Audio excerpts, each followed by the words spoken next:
control on my own. So kahit, girl, kahit tutukan mo ako ng baril ngayon, hindi magbabago ang sasabihin ko. You might remove me from earth, but that's my position. Simple.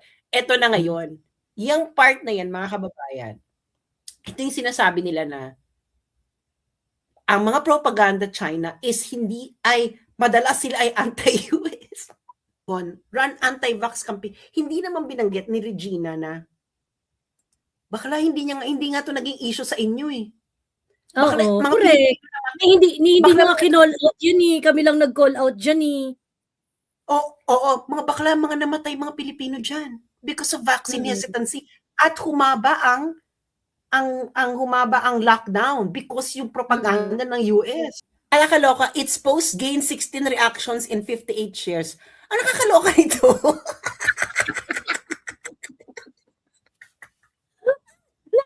Putang ina. Pinaggagago tayo nito ni grabe grabe mang tarantado tong PCIJ. Putang ina. Yung ulitin mo nga. Hanapin mo nga yun. Hanapin mo. Grabeng manggago yung PCIJ, no?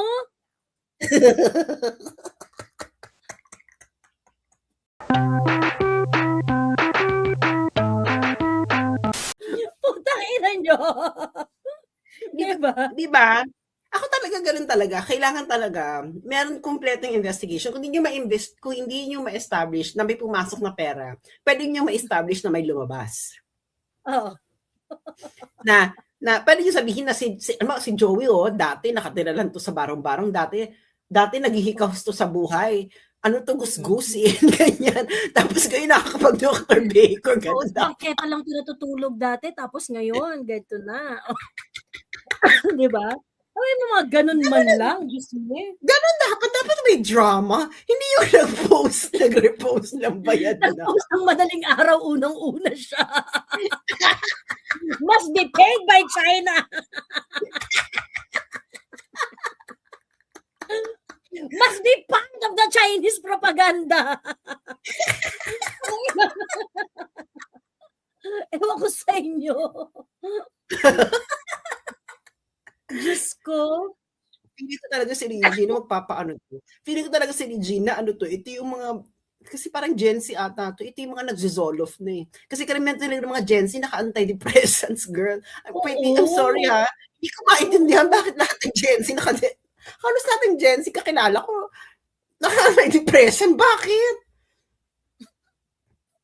Hindi, may problema ka sa pag-manage ng emotion. Di ba kailangan lang namin yun? Sa gamot. Oo. Kita mo kaya nga yung taga-PCIJ, tingnan niyo yung kanyang actuation sa kanyang video. Very, alam mo may something to. Nagganyan talaga ako, may something to. Kasi yung pag-present niya talaga na,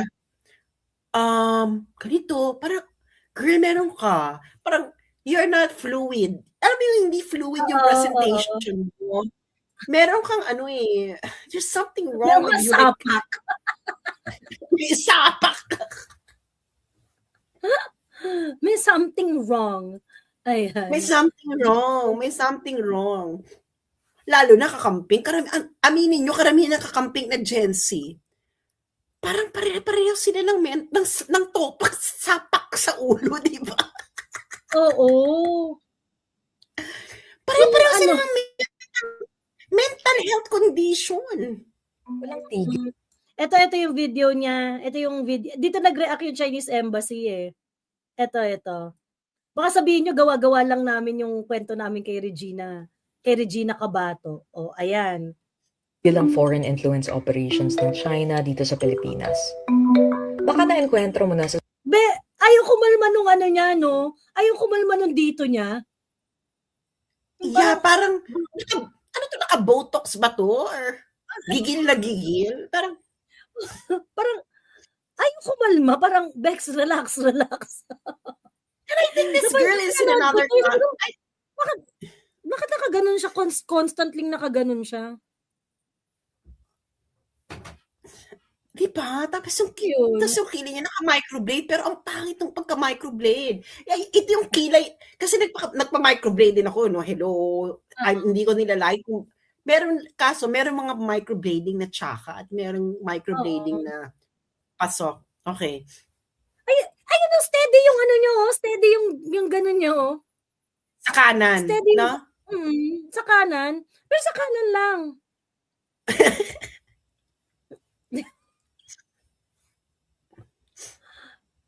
Anyari? O, diba? Ng isang pro-Duterte vlogger ang 9-dash line gamit ng mga mapa na galing sa China. Matagal nang na-disprove ang mga mapang ito na nagpapakitang halos Grabe yung mga claims nila, matagal nang na-disprove, ganyan. Yung parang, dude. buong West Philippine Sea ay sakop ng China. Ay, pause mo nga. Ang nakakaloka kasi dito, okay, meron nag-contest. So, ibig sabihin, na-contest siya. Bakla magkaiba yung na-disprove sa kino-contest. Bakla wala pang final say. Tapos yung nilagay niya doon, yung stand ng Pilipinas, malamang kung gusto mo yung position ng Pilipinas, sasabihin mo na disprove. Bakla hindi, kino-contest mo lang. Wala ko. Kino-contest mo lang. Hindi mo. Kino-contest mo lang. Manifest dapat. Manifest daw dapat. Maniwala ka kasi ito yung stand ng Pilipinas. Ito na yun. Hindi, yan ang mahirap kasi sa mga tao, no. Ako kasi, I do not believe that it's because your country stand, you have to be behind it. I do not believe in that. That is actually a moronic thinking. Na just because it is your country stand, you have to stand behind it. No, that's not. That's the kind of thinking that I disavowed since I was in high school or in grade school. Yung conformist thinking. I'm not gonna subscribe to that. I was never like that as a child, and I'm never gonna be like that as a 40-plus-year-old person. So, especially if merong mali doon sa position, 'di ba? You cannot just swallow it. Oo. Yes, of course. If you want me to fight for your side, you have to convince me, and I have to be convinced when I read your position that your position is actually worth fighting for. Inaral ko nga siya. Kaya, girl, yun ang naging topic ko sa masters dahil naloka ako. Kasi ano nangyayari dito sa South China Sea? Syempre, I know about it in a way, ganyan. Kasi nga, nasa dahig ako nung nagpumutok yung Scarborough Shoal. Sabi ko, ano biglang magkakagera ng Pilipinas sa China? Ganyan talaga ako, nasa dahig ako. Sabi ko, ay, kakagera. So, hindi ko alam. Sabi ko, hindi ko, pero, pero nakikita ko sa yung propaganda noon. Ang propaganda kasi noon, hinihimo kang maging nationalistic. Kasi ako pag ganun, pag hinihimo kang maging nationalistic, red flag sa akin yun. Red flag sa akin yung ibig sabihin ay, kasi lumaki ako ng Iraq War eh. Lumaki ako, alam ko yung mga ganyang emotional manipulation. So, if I can feel emotional manipulation, I stop. And then I investigate. Ano ba to? Kaya noon, after ng bachelor's ko, yun talaga ang sinabi ko. Sabi ko talaga, ito talaga magiging topic ko sa master's ko. Kasi gusto ko siyang maintindihan, ganyan. And then, at hindi, yun, parang, and then I focus ulit hanggang nakita ko lahat, pag-aralan ko lahat, etc. And then sabi ko, oh my God, pinagloloko tayo ng mga to. Ganun talaga, as simple as that, pinagloloko tayo ng mga ganito. And you cannot take that away from me because it is something that I actually study on my own and pursue on my own. So kahit, girl, kahit tutukan mo ako ng barel ngayon, hindi magbabago ang sasabihin ko. You might remove me from earth, but that's my position. Simple. Ito na ngayon. Yung part na yan, mga kababayan, ito yung sinasabi nila na ang mga propaganda China is madalas sila ay anti-US. Oo. Galit sila sa US. May speaking of emotional manipulation, ito sa content ni Regina Cabato, may part kasi dito sa sabi niya na yung mga anti-China, galit sila sa US, consistently galit sila sa US, pero parang they look, oblivious to the They overlook China's overlook China's aggression China's ng mga ng China. Tapos, Oh. nag-mention siya ng dalawang bagay na mali about the US, which is yung kay Jennifer Laude at saka itong Actually, propaganda ng US. Propaganda ng US yung sa vaccine, ganyan. Tatlo. Sabi niya yung colonialization, yung kay Jennifer Laude, saka itong vaccine. Tapos, so sinasabi niya na kung ginagamit niyo yung US, kailangan ganituhin niyo rin yung China. Ganyan ang gusto niya. Pero ang tanong kasi, moral equivalence. Colonialism. Yung isa, 1 million Pilipino yung pinatay. You cannot kakinolonize sa China. Tayo ng China, oo. Bakla, yung China neighbor mo China has been the neighbor of our ninuno ng mga ninuno natin for millennia. Bakla nandiyan lang ang China, oh. Sino nag-colonize sa atin? Ang nag-colonize sa atin, nandun over the Pacific na, bakla, ewan ko mga Pilipino, do you understand how far away the United States is to the Philippines? Like, your brain might be thinking that they are just very close to each other, but the distance is so vast. Yung United States, yung nag-colonize sa'yo na nakatira doon. Bakla doon sa kabilang ibayong, pero yung kapitbahay mo nandiyan lang, chill lang. Hindi ka ginagalaw. Tapos, nung napunta dito sa Pentagon, run anti-vax campaign, hindi naman binanggit ni Regina na bakla hindi nga to naging issue sa inyo eh. Bakla, correct. Hindi nga kinall out yun eh. Kami lang nag-call out dyan eh. Oo, mga bakla, mga namatay mga Pilipino dyan because of vaccine hesitancy. At humaba ang lockdown because yung propaganda ng US. Totoo. Ayan. They downplay and exaggerate China's threat to help their narrative. Wait. Pause mo yan. Girl, read it again. Do they downplay and exaggerate China's threat to help their narrative? Girl, this is contradiction. Downplay and exaggerate? Oo, ang sabi niya kasi, parang, ang tawag dito, ang sabi niya, teka. Hindi, girl. Girl, do not go to the reasoning. Look at the sentence itself. If you are an English teacher, if you are a logic teacher, so, dapat sinabi niya, do they downplay, what do they downplay and what they exaggerate? Dapat hindi sabay. Hindi propagandista. Pag sinasabi mo propagandista, ano yung tenor ng propaganda? Do they downplay?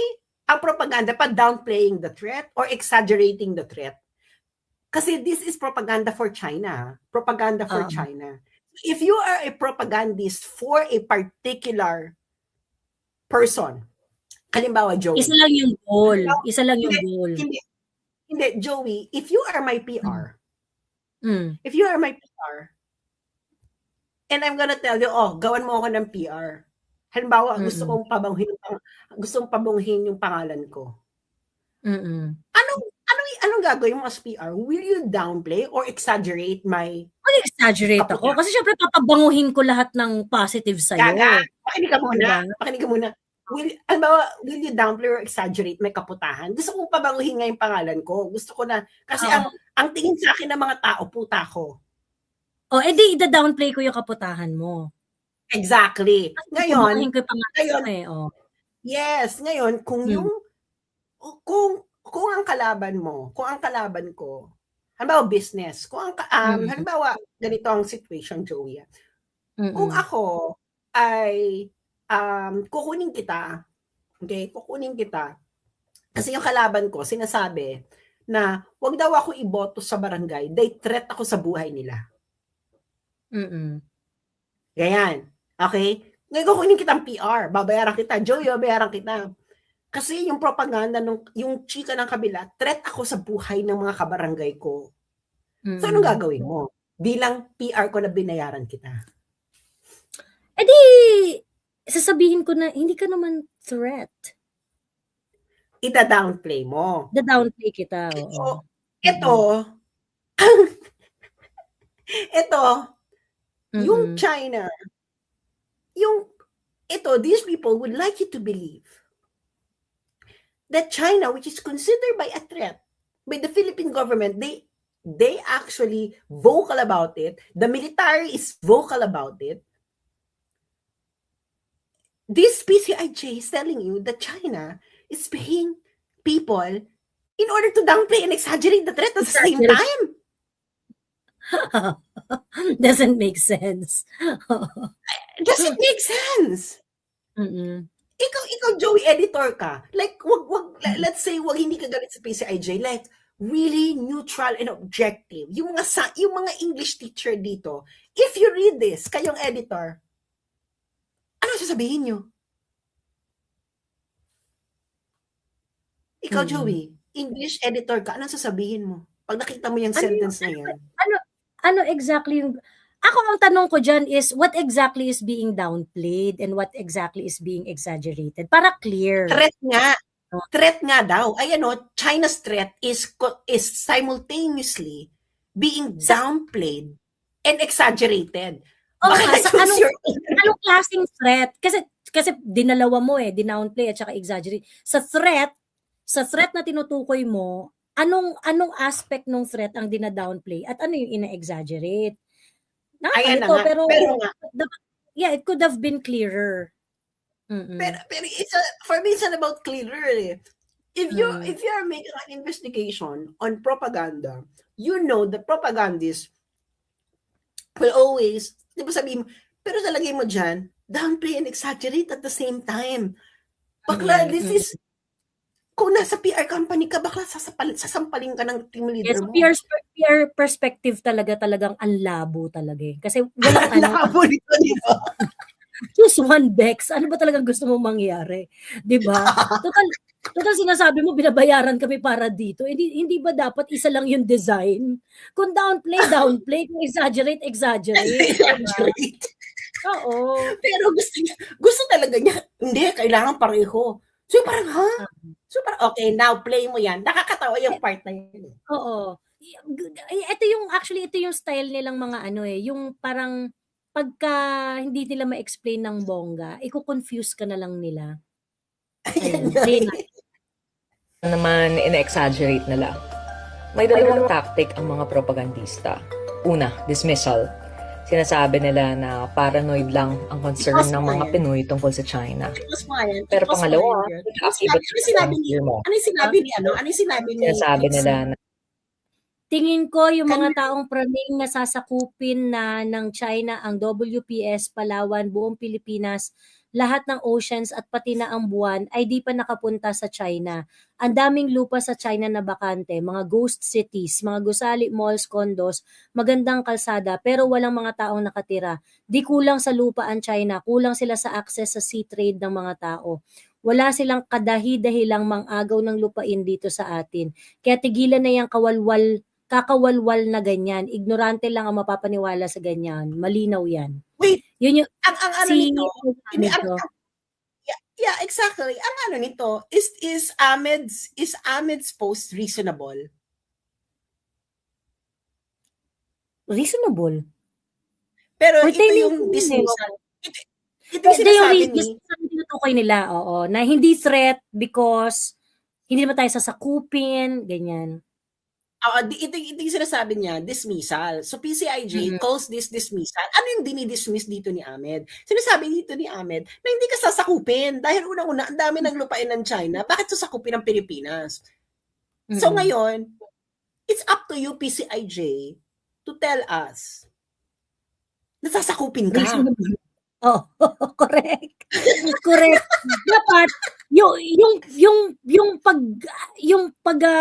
yung tinutukoy yung ini-issue dito ni Attorney Ahmed na sasakupin ka at sinasabi ni Hindi tayo sasakupin yan. Tangin, ang dami nilang lupa dun eh. Ba't tayo sasakupin? You Kaya tell us, sabihin bakit mo. unreasonable? Bakit hindi dapat i-dismiss? 'Di ba? Oo, bakit? Sasabihin, dapat meron kang reason na mali dito si Ahmed, kaya kita mo talaga to, propaganda lang to, kasi ito ang katotohanan. Ano yung katotohanan? Nasasakupin ka.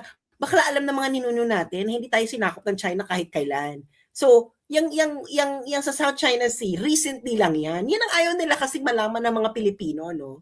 Na mga bakla, new kid in the block kayo dyan sa dispute na yan. Actually, naka-epa lang talaga ang Pilipinas dyan sa dispute na yan. That is the truth. No, it's documented by everything. Ngayon, di ba kasi mas gano'n naman talaga kung sino yung epal, sila pa yung mayabang eh. So,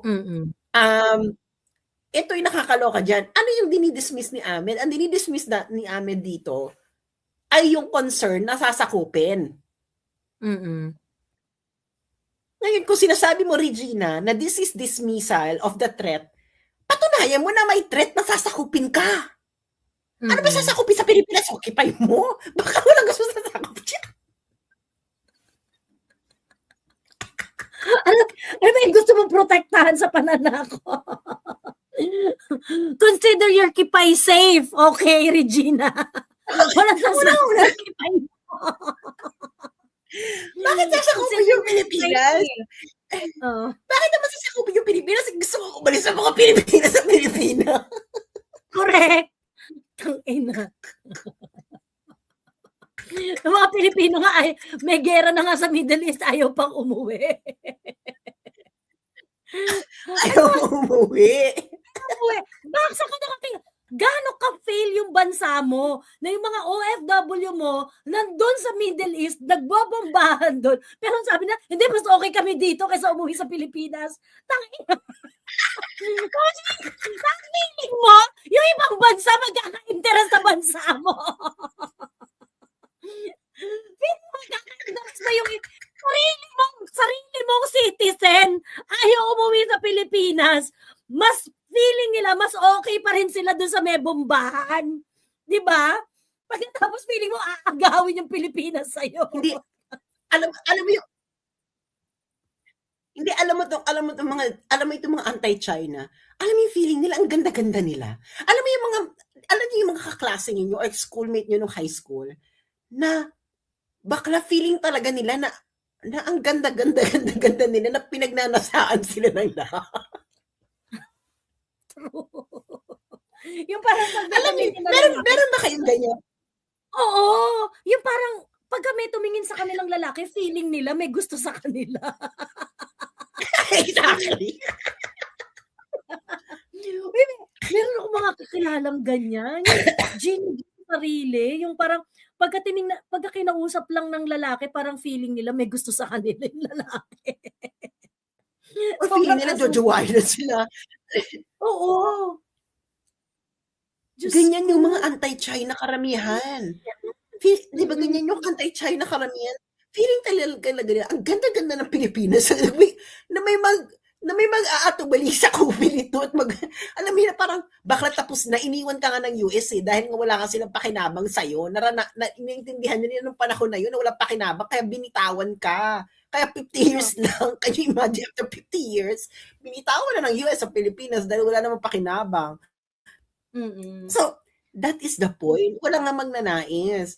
Kaya nga, ano yung dinidismiss? Ano yung threat na dinidismiss? Ang ina-address dito ni Ahmed, yung threat na sinasabi na sasakupin ka. So, patunayan mo na tunay nga yung threat na sasakupin ng Pilipinas. Na hindi mo dapat dinidismiss yung mga... It's your time to shine. Ito nakakaloka. Di ba sabi nila, fear-mongering? Ang sinasabi kasi dito ni Baklang Regina, ako daw yung fear-mongering na ang sinasabi ko daw, pinoprovoke daw ng Pilipinas ang China at hindi kayang labanan ito ng Pilipinas. So basahin mo yung post ko dyan, Joey. Gusto ko yung mga nagtatanggol kay BBM about PH being involved in war over Taiwan. They've already resigned to it. That's not foreign policy but a failure to have a coherent and sane one. Anyways, ang gusto ko lang naman malaman may alternative visions ba kayo sa buhay nyo para sa mga anak ninyo that wouldn't include dying in a war over Taiwan?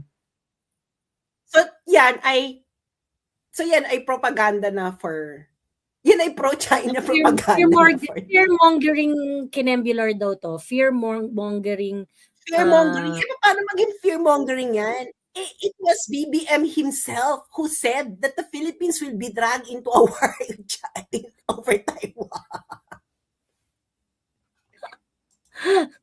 Diba? Parang, is it something na unhinged sa katotohanan? Dapat ang sagot dito ni Regina Cabato, na there is no point na mag-alala ka sa mga ganitong bagay. So, kasi hindi naman yan sinabi ni BBM. Wala namang sinabing ganyan hindi naman ganyan ang ating foreign policy, ganon. Ibig sabihin, gaslighting sila. Kasi bakla, pinag-uusapan na sa Western media na kaya nandiyan ang Pilipinas kasi because of Taiwan. Bakla pumunta ka ng US Western media. Parati na sinasabi, this is for the war over Taiwan. Topic siya ng Western mainstream media. Tapos ngayon, nung naliwanag sa Western media,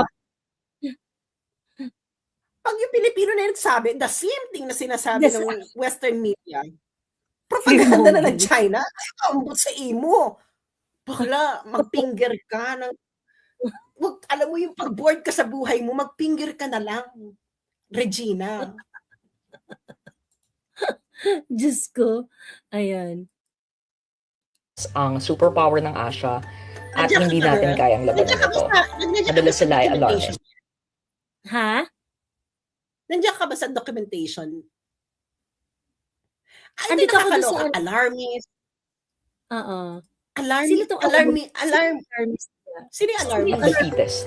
Ang propagandista ay hindi gumagalaw base sa logic, kundi sa emosyon at sa sarili nilang interest.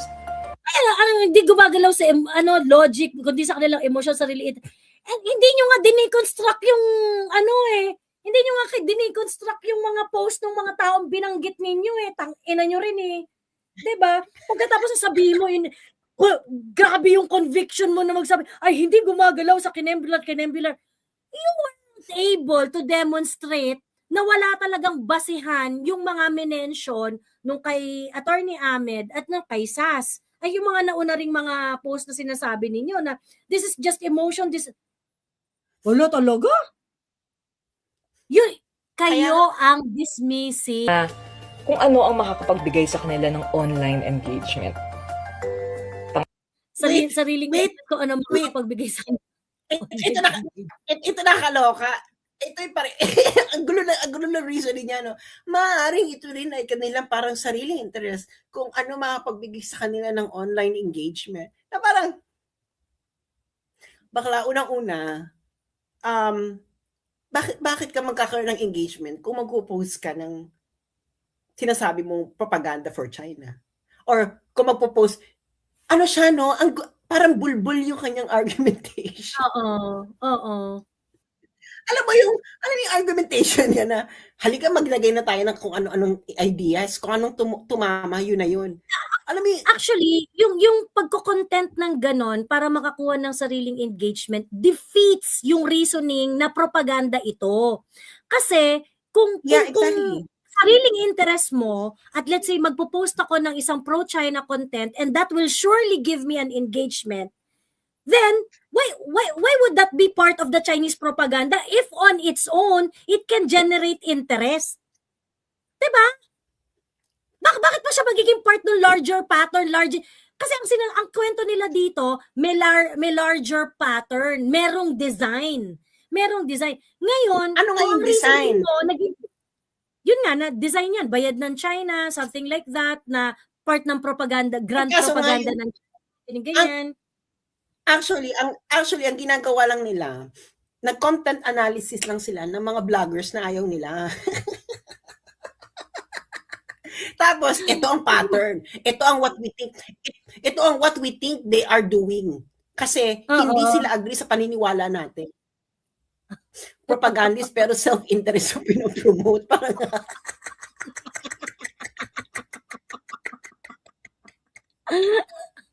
Di ba dapat Di ba pag propagandist ka, dapat talaga ang pinopromote mo lang yung interest nung...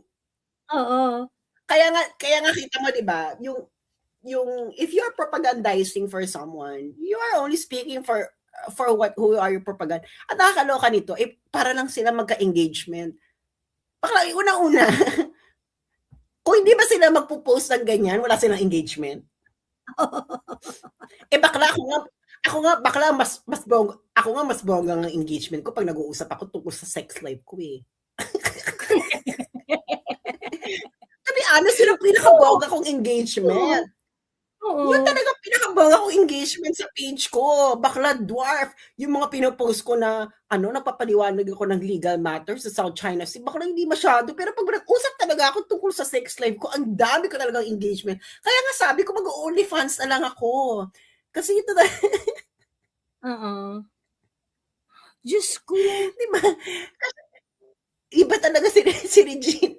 Alam mo, nakaka-imbier na yung pag-fest niya, no? Na parang, alam mo yung feeling niya, alam mo yung mga mukhang yung mga mukhang, they think that they have you. Ganyan yung itsura niya, yung smirk.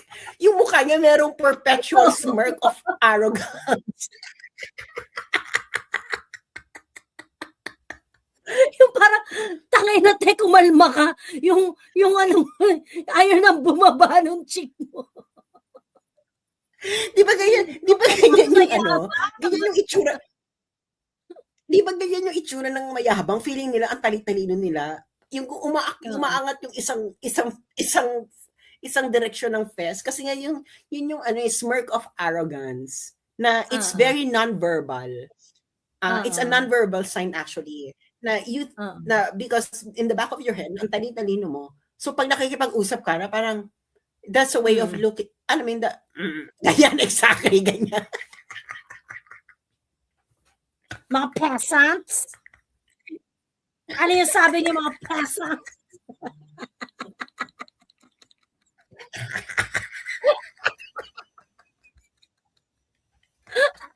Tama yan. Diyos ko. Teka, play na nga natin to. Do they weaponize? Ang apat, wina-weaponize nila ang xenophobia. Kapag may kritisismo kayo sa China, biglang sinasabi nila na racist ka lang, xenophobic ka lang. Ang pagbabatikos sa Chinese government ay hindi xenophobic. Mo ngayon, ano ba sinabi ni Mark? Ako nga hindi ko alam ang mga pinopost ni Mark eh. Oo nga eh. Sino talaga alam nila pinopost ni Mark? Bistado ang attempt ni AFP Chief Browner na linlangin ang taong bayan at i-divert ang attention natin para makalimutan ang mas mahalagang issue ng national budget anomaly. Yes, ang taktika po ay palawigin ang xenophobia sa buong Pilipinas. Kahit na ang magiging dulot nito sa ating ekonomiya at international relations ay makakasama para sa bansa at lalong magpapahirap sa atin. And as useless, as usual, kasabwat ang mainstream media sa panloloko tulad na nitong fake news na may kasamang overacting ni Mel Chanco ng GMA News 7 para nga tayo ay takutin at magalit sa China. Halatang halata. Pero sandali lang, Regina. Ang sabi dito ni Mark, wini-weaponize ng gobyerno at ng iba ang xenophobia para matanggal ang atensyon ng mga Pilipino sa national issue. Hindi si Mark ang nag-weaponize ng xenophobia. Ang sinasabi niya, someone is weaponizing xenophobia in order to remove attention of Filipinos sa national budget during that time. So, kasi kung how is paano si Mark ang nag-weaponize ng xenophobia? Binanggit lang niya yung xenophobia. Ang ini-explain niya, someone is weaponizing xenophobia. Actually, itong si ang merong badges of xenophobia. Itong si Regina. Kasi di ba at the onset, ang sinabi niya, itong propagandista nito, galit na galit sa US. Sa US lang, pero hindi sila masyadong galit sa China. Dapat, galit din sila sa China. Dapat, di ba yung parang ino-overlook nila yung galit sa China. Siya yung nagpo-promote ng xenophobia. Ang niya, kailangan kailangan galit ka rin sa China. Ako talaga. Oo, yun ang default mo dapat. Ganyan yung pinopromote niya. Dapat, ang default natin dito, kung galit tayo sa US, dapat galit din tayo sa China. Di ba? Hindi ako ganun. ang corny mong kaibigan, ayaw kitang maging kaibigan at all dahil una-una yung mukha mo, may permanent smirk of arrogance. Mababanas ako, girl, makita pa lang kitang itsura mo. No, yung pagsasalita mo pa lang, tsaka na. Ikalawa, bakla, I don't have much time in my life. I budget myself, no? Ano bang magiging budgeting ng belief ko sa mga bagay-bagay? Bakla, hindi ako galit. I'm not angry in everyone at the same level. Okay? That if I'm going to be angry with everyone at the same level, baka magiging katulad mo ako na permanently na nakaangat yung fest.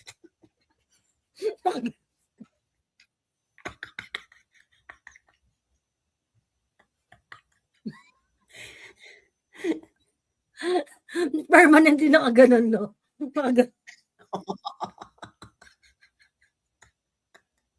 Diba? Ayaw namin ng imbalance face.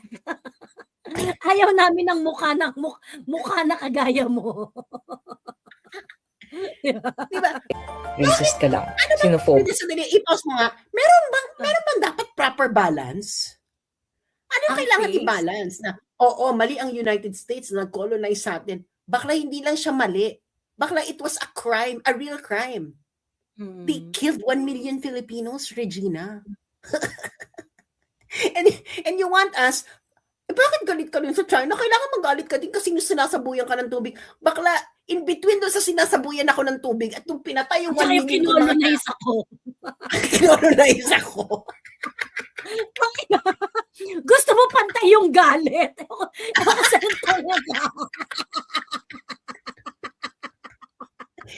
Kailangan pantay, di ba, ha? Sandali lang. Yung tawag dito, yung pinatay almost 10% ng population ninyo, pinatay ng ilang araw, di ba? Ni-rape ang mga babae, ninakawan ng ilang araw, halos 1 milyon yung tinegi ng mga Amerikano sa bayan mo. Pagkatapos versus dun sa wino-water cannon ka. Canon ka? Kailangan pantay yung galit. Pantay yung galit.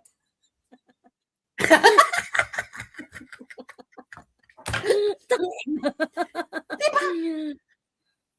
Are you even ito yung nakakaloka na parang una-una, kung yan talagang opinion mo, Regina, mas nakakatakot. Buhay. Bakla humanap ka ng tao na pag tumingin sila ng mga bagay, pantay ang mga galit.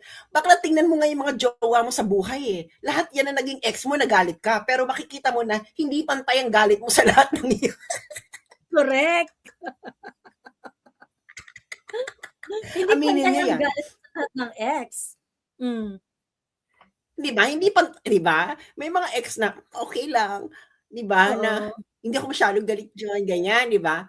Ganito. Pero pag sabihin mo sa amin na kailangan pantay ang galit niyo sa lahat ng bansa. So, kung galit ka sa pumatay ng 1 million mong ninuno, dapat ganun din ka pantay ang galit mo sa nanaboy ng tubig. Bakla. You need a psychiatrist. Yun yung problema. Hindi, ito. Nagtatanim. Ito sinasabi niyo, propaganda ito. Do they exaggerate military discord and civil instability? Ha? Ano yung exaggeration? Anong pose yung exaggerating military discord and civil instability? Tingnan natin. O in-exaggerate nila ang civil instability. Nagpapalaganap sila ng mga conspiracy theory tungkol sa military coup at naninira sila ng mga career defense officials na pabor sa transparency campaign sa West Philippine Sea. Halimbawa na lang itong ni-report ng PhilStar na Ha? Chinese accounts pounds on Mindanao secession issue to warn of civil war. Ha? Ano yung Chinese accounts? Ano yung Chinese accounts? Di ko alam yan. Ano yan? I do not know. Kasi di ba parang nagbiro ng CPRRD before na ayusin niyo yan. Otherwise, di ba, sisipak ang Mindanao, ganon. Tapos ang sinasabi nila, meron ng mga Chinese account who parang supported. Chinese account saan? Chinese account saan? I do not know. Yun yung sabi nila. Basahin mo nga yan. Tingnan natin sa Philippine Star. Chinese accounts. Pounds.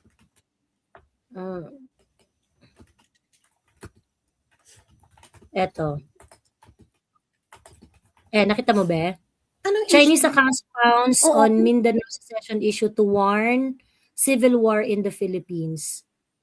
To call Chinese to account secede saan? now triggered not just a flurry of controversy among Filipinos, it also fed a coordinated campaign by Chinese social media users to spread rumors of supposed civil war in the Philippines caused by President. Saan? Saan social media? Social media saan? Bakla, several anonymous account on Chinese social media. On Chinese social media. Wait, sandali. So yung Chinese, yung sinasabi nyo na pro-China propagandista sa Pilipinas, ang kanila propaganda ay sa Chinese social media. Bakla, walang anonymous Chinese social media account sa China.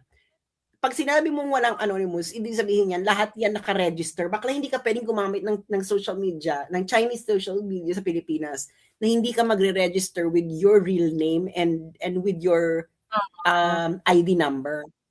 Oo. So ibig sabihin ito, nangyari to sa Chinese social media. So, are you going to mean to say na ang sinasabi mo, Regina, ito lang ha, nakatagalin mo na. Teka, binabasa ko. Yung Chinese social media paints Mindanao as protesting island. Meron naman talagang ganong sentiment. So, ito nakakaloka sa Chinese social media. So, ibig sabihin, ayan, may pinakita ba sila example? Anong Chinese social media ba yan? Saan yan? Anong Chinese social media yan? I do not know kung ano to. Liaoning. Publish in Liaoning. How do others name it? Weibo? Bakla? Weibo? Oo. Nakakaloka, its post gained 16 reactions in 58 shares. Nakakaloka ito.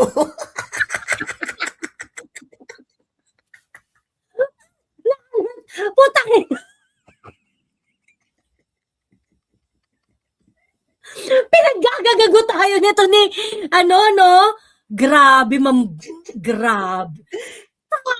grabe mang tarantado tong PCIJ. Bakla, yung ulitin mo nga. Hanapin mo nga yun. Hanapin mo. Grabeng manggago yung PCIJ, no?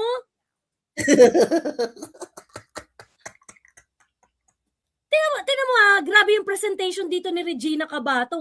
Ito yung mga kagaya nito. Ito ang example ng Chinese propaganda na tinake advantage. Grabe yung dito. Chinese account found sa Mindanao secession. To warn of civil war in the Philippines. They try to make it appear as if meron talagang meron talagang parang swarm of Chinese accounts to fan the fire tungkol dun sa Mindanao secession. Sandali, paano ka ifa-fan? Sa Chinese social media nga, in Chinese sinulat yung Pagkatapos, yung Chinese post, ilang share? Putang ina. shares lang. 16 reactions. 58 shares. 16 reactions. Tangina. Ilan yung population sa China yung may influence dun sa yung marireach ng 16 shares at saka yung 16 reactions at saka 58 shares. Hindi, ang ko dito kasi, ang point ko kasi dito, Joey, mali-mali, hindi ko na maintindihan tong expose niya. Sabi niya, Chinese propaganda in the Chinese operations in the Philippines. Itong evidence niya, itong evidence niya, it is on social media in China. China. Wala namang Pilipino. Ang mga Pilipino, wala sila sa Chinese social media dahil hindi naman nila naiintindihan yung mga posts doon. At ikalawa, kailangan mo ng yun nakakaloka. Tapos yung example pa niya, baka tinan uli natin, baka namalikmata tayo, pero yun talaga yung nakita natin kung ilan yung share. Ito. Ayan o. Ayan. Its post gained 16 reactions and 58 shares. So, Ayan, no? so naloka sila dito? Naloka sila dito sa 16 reactions and 58 share. Pagkatapos ginawan pa talaga ng article. Ginawan pa talaga ng article ng Philippines Star. Ewan ko saan yung mga putang-ina mo. Hindi, ang nakakaloka dito, inilagay pa talaga nila kung ilan ang shares at reaction.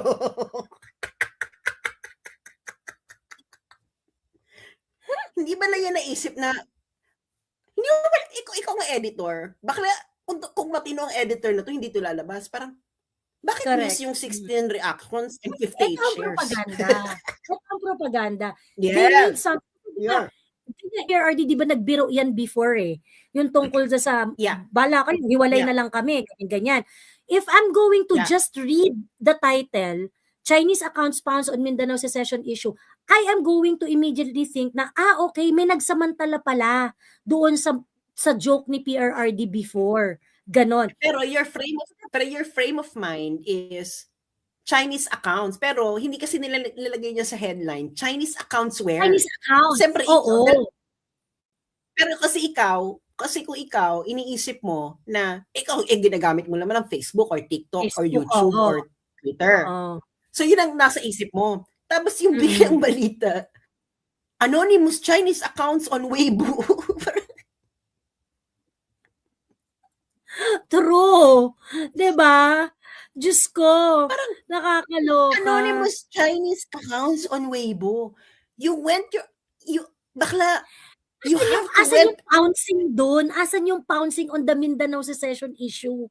This is fake news. Diba? Paano magiging pouncing on Mindanao secession issue yan if you're doing it in Chinese social media? With 16 reactions and 8 shares. And you have to go out of your way in order to find it. Correct. Girl, kailangan may account ka sa Weibo. Regina Cabato, putang ina, napakasinungaling ninyo. Napakasinungaling ninyo. Bakla, ako nga may Chinese media social media account nga. Wala ako nakikitang ganyan. Kaya nga, girl, ang hirap maghanap ng eksena sa ano. Ang hirap girl, hindi ka hinabot ng 58 shares. Bakla, hindi ka hinabot ng 58 shares. I really don't know if people understand how the Chinese social media works. Bakla, ang hirap. It's so, because there are a lot of content creators, because there are a lot of users. Bakla, it is so hard. Alam mo, kung ikaw content creator ka, no? Sa Chinese social media, it is hard to break through because there are so many content creators. As in, so many content creators in China. It's so hard to break through to have your post being seen by the audience. Kasi ang pinaprioritize doon, yung pinakamaraming likes. So, but if you broke through, bongga ka.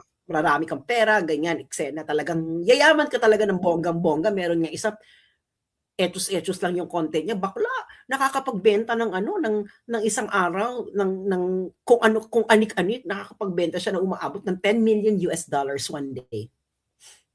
Ganun kabalad. So if you make it in the social media in China, bakla, you can be uncourteous, you can buy your friends and this club, ganyang level. Ganyan. Kaya nga yung sinasabi nila, Chinese accounts, ganyan. Bakla, if it can only be huge, okay? If it can only be huge if it's actually being seen by a lot of people. Actually, a lot of Chinese do not care what's happening in the Philippines. They don't care. They just don't care. Like, pag pumunta ka dito, bakla, wala pa kailangan tatanungin pa ka ng mga Chinese dito. Taga Pilipinas ka? Anong meron sa Pilipinas? That's how they don't, a lot of them don't care. They don't simply care. Kaya nga itong ganito, this is actually the real propaganda. They are the real fear-mongers. Di ba? Ito ang fear-mongering. Correct. Na parang, Chinese accounts on Chinese social media pounds on Mindanao secession issue to warn of civil war in Philippines. Parang, so they are warning their people. And that is actually a valid way because, well, kung may ganyang eksena sa Pilipinas, ako rin naman eh. Halimbawa, nandito ako sa Pilipinas tapos may narinig ako na nag-e-eme sa Middle East. So sabi mo, ay, wag muna kayo pumunta ng Middle East kasi baka magkagulo. That is a valid concern. Oo. Pero yung malicious dito kasi yung gamit ng pounds eh.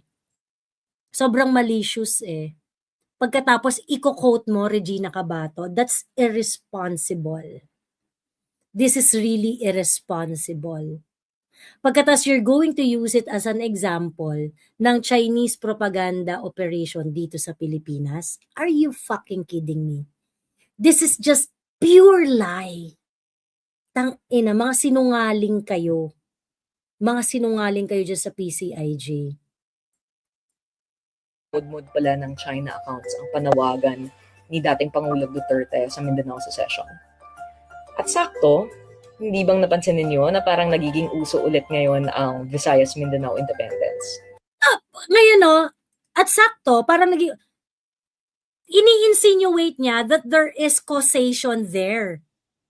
Yung conversation, so, oo, ang sabi niya kasi, parang kinote niya yung news article na Chinese account sa Chinese social media.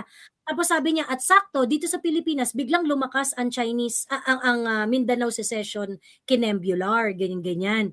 Dahil matagal lang may concern ng Mindanao secession. Bakla. At walang connection yung dalawang bagay. Walang connection. Wala talaga. Over 100 years nang gusto ng Mindanao maging independent. Over 100 years. Bakla, no high school pa lang tayo, ewan ko sa Joey sa school ninyo, no, may debate na should. Kasi kami noon, kasi kasama ako sa debate varsity team eh. So sa intra-school competition, ang isa talaga sa aming proposition, should Mindanao be independent? May ganon, sa mga debate nung high school at grade school ako, may ganon. Ang topic. Yeah, it's really part of the debate. That's why kaya ka nga nagkaroon ng mga autonomous region eh. Exactly. Kaya di ba yung ano nga, yung CAR, Calderiano Autonomous Region, sila rin kasi gusto nila maging independent. Pero hindi naman sila naging talagang autonomous. Hindi talaga sila naging autonomous, naging administrative region lang sila. But at that time, ARM pa noon. Yes. Oo. Actually, kasi nga, ang mga igurot, ang mga igurot kasi, sabi nila, hindi naman kami kasama nakasama sa na-colonize ng Spain. So, bakit kasama kami dyan? Di ba, ganyan sila. Bakit kasama kami sa grouping ninyo? Ganon din ang Mindanao. Hindi naman kami na-colonize ng Spain. Bakit kasama kami sa grouping ninyo? Ano yan? Wholesale? Hindi kami na-colonize. So ito si Regina, taga Mindanao pa to si Regina, taga Zamboanga eh. Alam mo si Regina kung ano. Ito yung mga probinsyana na gustong-gusto niyang makipag-rubbing elbow sa Manila elite. Correct.